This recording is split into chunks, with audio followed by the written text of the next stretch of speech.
Kwanza kabisa napenda kumpongeza mdau wetu wa maendeleo Daudi Mongita.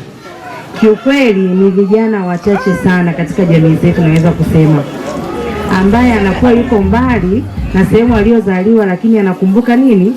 Fadhila nyumbani. Tunasema kurudisha miguu nyumbani. Lakini tunaweza kuona Daudi amekuwa ni kijana wa kipekee, amekumbuka nyumbani, na sio tu kijiji alichozaliwa, hata vijiji jirani vya kata yake kwa ujumla. Nikiangalia kile choo cha matundu 16 na ofisi ya mwalimu mkuu, iliyotumika ni kubwa sana, si ndio? Alikuwa anaweza kufanya maendeleo yote yale aliyotaka katika familia yake na ndugu zake, lakini aliona hapana, kuna uhitaji mkubwa. Shule ya msingi wapi? Miseke, na aliweza kufanya. Lakini niweze kusema kwa wananchi mlioko hapa, kipindi mradi unaanza huu hapa ulikuwa na changamoto, Mheshimiwa Diwani, lakini nashukuru Mungu umeweza kukamilika. Mradi ulivyoanza ulikuwa na matabaka, kuna ambao waliutaka, kuna ambao hawakuutaka, lakini kwa mapenzi ya Mungu yule mdau unaweza kumpongeza. Alikuwa ni mtu mwingine angevunjika moyo kuona kwamba kijiji changu kina mpasuko, lakini yeye hakuvunjika moyo. Haijalishi alikutana na changamoto gani. Tunasema unapokutana na changamoto ndio akili inapanuka zaidi. Naweza kusema aliwafahamu watu wa nyumbani kwa sababu ni wazao wa kwao. Hakukata tamaa na alipambana mpaka kukamilisha nini? Huo mradi. Mama, nakupongeza, umemlea mtoto wako katika maadili. Hakika mpe pongezi zangu. Nampongeza sana. Na umwambie, umfikishie salamu zangu. Yeye ni shujaa. Na aendelee kuchukua madhaifu yote katika kijiji cha Miseke na Manchila kwa ujumla. Miseke ina vitongoji 7. Mkikaa kwenye mikutano mkakubaliana leo tunaenda na mradi fulani, na huo mradi unaibuliwa na kamati ya maendeleo ngazi ya kijiji, si ndio? Kwa hiyo akikawa kibuni maendeleo itapendeza sana, lakini ni kwa kushirikiana pia na walimu.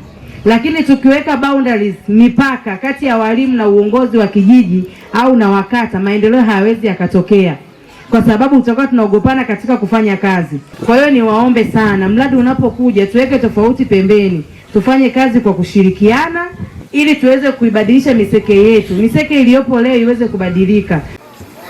Ilikuwa kuja uwezo wangu, lakini nilitamani sana nishiriki kwa sababu tumeshirikiana vizuri kufanya hicho kilichofanyika. Nilitamani nifike nikione na tushirikiane kuzindua na tufanye wote kwa pamoja. Sasa bahati mbaya sana nimeshindwa, lakini hakuna kilichoharibika.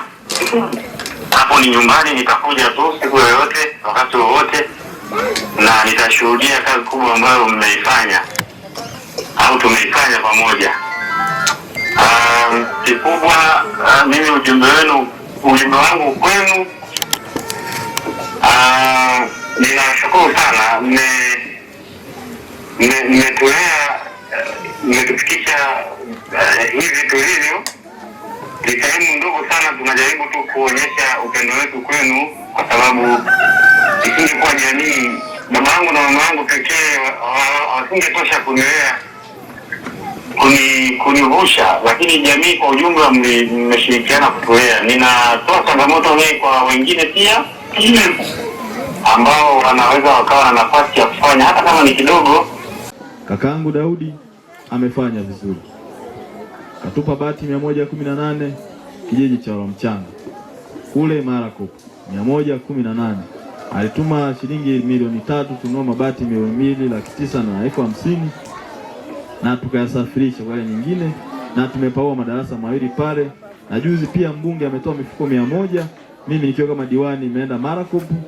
Kwa hiyo kule mambo ni mazuri, na shule ile inaenda kusajiliwa kule, tunahama tunakuja Miseke sekondari. Kwa hiyo ndugu mgeni rasmi, tuko vizuri. Lakini pia kuna wadau wetu wengine wa maendeleo, TAWA na Gurumeti, ndugu mgeni rasmi, wametupa madawati 320, na shule hii kuna dawati 80 ambapo zakia 40, shule ya msingi wa Mchanga mabati 100, na shule ya Shikizi Marakop ambayo inaenda kwa msingi mabati 100. Kwa hiyo tuko vizuri na tunaendelea vizuri, na wadau hao tunawapenda sana sana sana. Pia tuna ujenzi kule Zakia, tunapambana na wananchi hao, wameshapeleka viashiria mambo yanaenda vizuri. Lakini kijiji cha Bwitenge kule kuna mnara pia wa serikali ambao kimsingi huko 98% wakaribia kukamilika. Kwa hiyo mawasiliano huku ni murwa sana.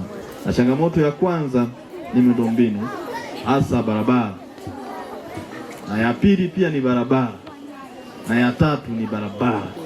Kwa hiyo barabara kata ya Manchira imekuwa ni kilio sana sana. Zaidi ya miaka 15 wananchi hao hawajaona greda, na nahisi siku likija huku watalimwagia hadi maziwa kufanya kutoa mikosi.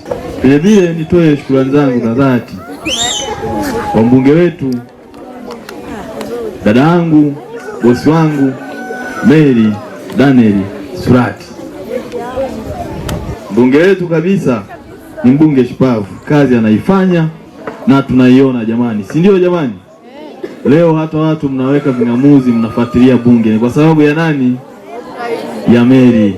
Akisimama pale Serengeti inasikika. Sasa hii Serengeti kila kona ukienda Mary.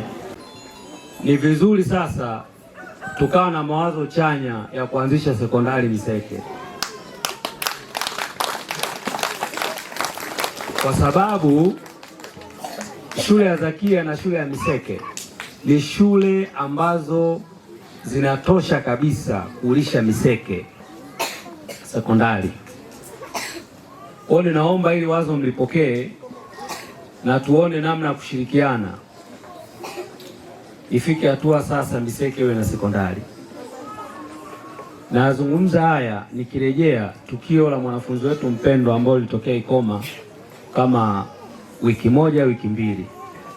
Napenda kumshukuru vijana wetu, hawataki ukabila. Tuwaige vijana kama huyu bwana Martin, tumuige kijana kama Nyansau, ana supply kitu kwenda mara popote ndani ya wilaya yake. Martin na support kitu kwenda mara popote bila kujali kabila gani. Hiyo tumpongeze. Diwani wetu wa kata ya Manchira unajitahidi sana, pamoja na kwamba una uzoefu katika uongozi, lakini unajitahidi kupenya kila sehemu. Kama kuna viongozi wa kusaidia waweze kuunga mkono. Huyu bwana kitu ambacho hajui ni ukabila, lakini tunamsumbua na ukabila.